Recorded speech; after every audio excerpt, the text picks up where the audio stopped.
네, 발표 시작하겠습니다.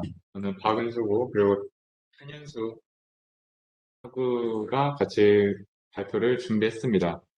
저희는 영국과 EU의 갈등이라는 주제로 발표를 준비해봤습니다.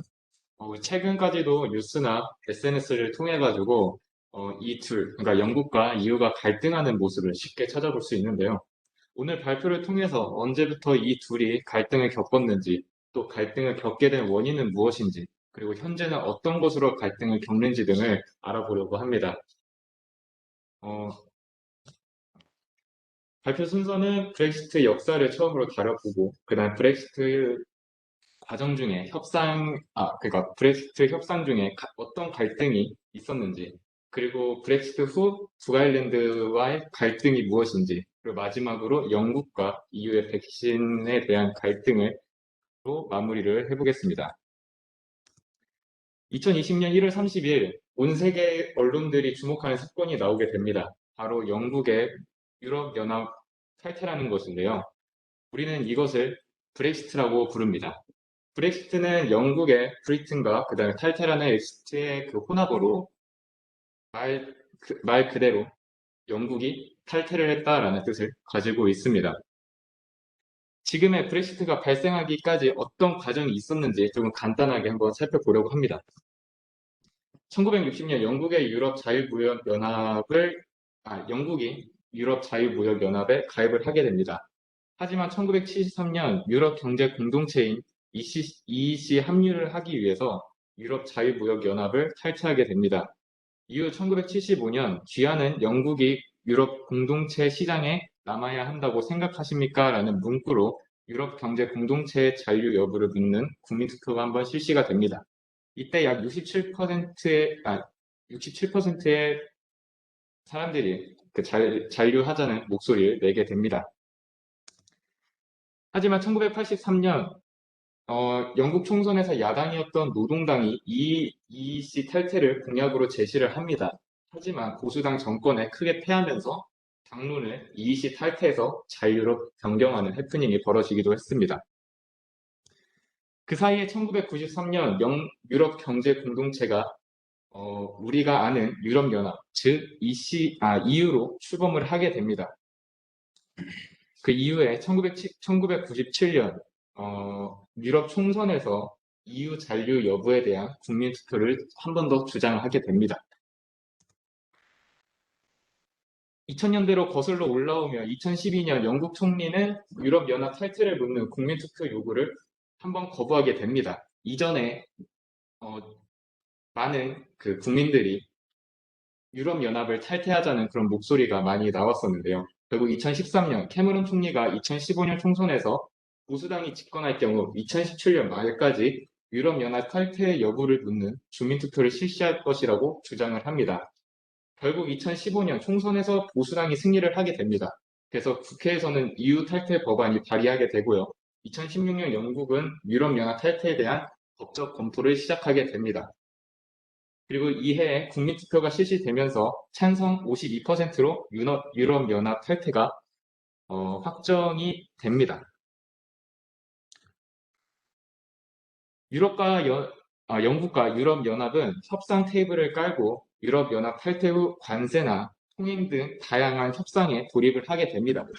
하지만 서로의 입장이 너무나 달랐기에 실제로 노딜 브렉시트, 즉 아무런 협상 없이 브렉시트가 진행될 거라는 그런 이야기가 나오게 됩니다. 하지만 협상 종료 기간이 점점 다가오게 되면서 영국과 EU 모두 진짜로 그 노딜 브렉시트가 진행되면 어쩌나 하는 마음에 조금씩 양보를 하게 되면서 협상을 진행하게 됩니다. 하지만 마지막까지 협상이 잘 진행되지 않았던 공정 경쟁 환경, 그리고 기업 지배 구조, 그리고 어업 분야 쪽에서는 협상의 갈등을 많은 많은 갈등을 겪게 됩니다. 특히 어업 분야 쪽은 굉장히 이슈가 컸는데요. 유럽연합 측에서 군함을 배치해서 영국 어선이 EEZ에 못 들어오게 못 들어오게 할 것이라고 할 정도로 굉장히 팽팽한 협상을 벌였습니다. 결국은 어업권도 문제를 해결하면서 서로 합의를 통해 결국 2020년 1월 30일 공식적으로 탈퇴를 하게 되었습니다. 모든 게 다 마무리될 줄 알았지만 탈퇴 후에도 많은 갈등이 있었는데요. 바로 북아일랜드와의 갈등이 있었습니다. 북아일랜드 갈등의 원인은 북아일랜드 협정에서부터 시작이 됩니다. 북아일랜드 협정은 브렉시트 협정의 일부분으로 북아일랜드는 EU 단일 시장에 남기로 하는 협정입니다. 이렇게 되면 영국이 북아일랜드로 상품을 수출하거나 이동할 때 관세를 받거나 아니면 검사를 해야 된다는 뜻인데요. 이에 영국은 EU에게 이런 요구를 하게 됩니다. 첫 번째, 북아일랜드에서 판매되는 영국 상품에 대한 통관 등 검사를 면제하는 것. 두 번째는 북아일랜드 관련 분쟁에 대한 유럽 사본재판소 결정과 철회 및 그다음에 독립적 중재위원회를 만들어 달라는 요구였습니다. 하지만 상대는 EU죠. 당연히 서로의 의견이 좁혀지지 못했습니다. 이에 영국은 받아들이지 않을 경우 북아일랜드 협약 제16조를 사용한다고 했는데요. 북아일랜드 제16조는 경제적으로나 사회적으로 영국이 힘들 때 유예 기간을 늘릴 수 있다는 조항입니다. 이에 EU는 영국의 에너지 공급을 중단하고 영국 수출의 모든 관세를 부과하겠다고 맞받아쳤습니다. 북아일랜드 갈등과 비슷한 연관되는 하나의 또 갈등이 있는데요. 바로 EU와 영국의 소시지 전쟁입니다. 이름만 보면 뭐 소시지로 싸울 수가 있나라는 그런 궁금증을 가질 수도 있는데요. 이것의 주요 쟁점은 관세에서부터 관세 규정 때문에 발생하게 됩니다. 영국은 2020년 6월 30일까지 영국에서 북아일랜드로 들어가는 식료품의 통관 절차와 검사를 유예하기로 합의를 합니다. 하지만 기한이 거의 다 끝나가자 영국은 일방적으로 유예 기한을 늘리게 됩니다.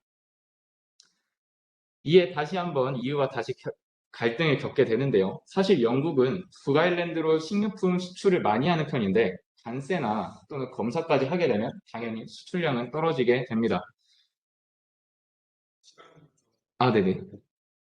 또한 EU 식품 안전 규정에 따르면 회원국이 아닌 나라에 냉장 육류 반입을 금지해서 영국에 많은 피해가 있을 것으로 판단이 됩니다. 마지막으로는 결국 백신까지 또 싸우게 됩니다. EU가 유럽 내 백신 공급이 원활하지 않자 EU가 권역 밖으로 백신을 수출을 제한하는 조치를 내리게 됩니다. 이 조치로 영국과 캐나다 등의 백신 확보에 문제가 발생하자 영국과 캐나다 등이 백신 확보에 문제가 발생하자 많은 논란이 키우게 되었습니다. 또한 EU가 아스트라제네카가 백신을 몰래 영국으로 운반하고 있다면서 모든 것은 다 영국의 책임이 있다라고 이렇게 얘기를 하게 됩니다. 이에 영국은 EU가 백신 수급이 불안정한 걸 영국 탓으로 돌리고 있다면서 또 다시 한번 신경전을 벌이고 있는 상태입니다. 발표는 이것으로 마치고요. 앞으로도 영국과 EU 간에 어떤 갈등이 또 있을지 우리가 주목할 수 있다고 생각을 합니다. 이상으로 발표를 마치겠습니다.